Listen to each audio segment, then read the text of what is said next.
Hi friends, good morning. Welcome back to my YouTube channel. ಯಾರೆಲ್ಲ ನನ್ನ channel ಹೊಸದಾಗಿ ನೋಡ್ತೀರಾ ಸಬ್ಸ್ಕ್ರೈಬ್ ಮಾಡಿಕೊಂಡು ವಿಡಿಯೋ ನೋಡಿ.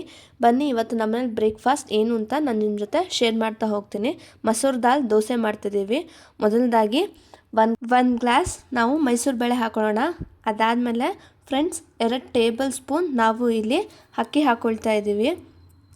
ಅದಾದಮೇಲೆ 1 ಟೇಬಲ್ ಸ್ಪೂನ್ ನಾವು ಉದ್ದಿನಬೇಳೆ ಹಾಕೊಳ್ಳೋಣ. ಮತ್ತು 1/4 ಟೇಬಲ್ ಸ್ಪೂನ್ ಮೆಂತ್ಯ ಹಾಕೊಳ್ಳೋಣ ಫ್ರೆಂಡ್ಸ್. ಅದನ್ನು ನಾವು ಚೆನ್ನಾಗಿ ನೀರಲ್ಲಿ ತೊಳಿಬೇಕು. 3-4 ಸಲ ತೊಳೆದಾದ್ಮೇಲೆ ಅದನ್ನ ಹಿಂದಿನ ರಾತ್ರಿನೇ ನೀರಲ್ಲಿ ನೆನೆಸಿ ಇಟ್ಬಿಡ್ಬೇಕು ಫ್ರೆಂಡ್ಸ್. ಇವಾಗ ನೀವು ನೋಡ್ತಾ ಇದ್ದೀರಾ ಅಲ್ವಾ, ನಾವು ನೀಟಾಗಿ ತೊಳೆದು ಅಕ್ಕಿನ ಹಿಂದಿನ ದಿನ ನೈಟೇ ನಾವು ನೆನೆಸಿ ಪ್ಲೇಟ್ನ ಮುಚ್ಚಿಟ್ಟಿದ್ವಿ. ಮಾರನೇ ದಿನ ಅದನ್ನ ಮಿಕ್ಸಿ ಜಾರ್ಗೆ ಹಾಕ್ಕೊಂಡು ನಾವಿಲ್ಲಿ ಫೈನ್ ಪೇಸ್ಟ್ ಮಾಡ್ಕೊಬೇಕು. ನೀವು ನೋಡ್ತಾ ಇದ್ದೀರಾ ಅಲ್ವಾ ಇಲ್ಲಿ. ಈಗ ನಾವಿಲ್ಲಿ ಫೈನ್ ಪೇಸ್ಟ್ ಮಾಡಿಕೊಂಡು ಹೀಗೆ ರೆಡಿಯಾಗಿದೆ ಮಸೂರ್ ದಾಲ್ ದೋಸೆ. ನೀವು ನೋಡ್ತಾ ಇದ್ದೀರಾ ಅಲ್ವಾ. ಈಗ ನಾವು ದೋಸೆ ಹಾಕ್ತಾ ಇದ್ದೀವಿ. ನಿಜವಾಗ್ಲೂ ಗರ್ಗರಿಯಾಗಿ ಬಂದಿತ್ತು ಫ್ರೆಂಡ್ಸ್.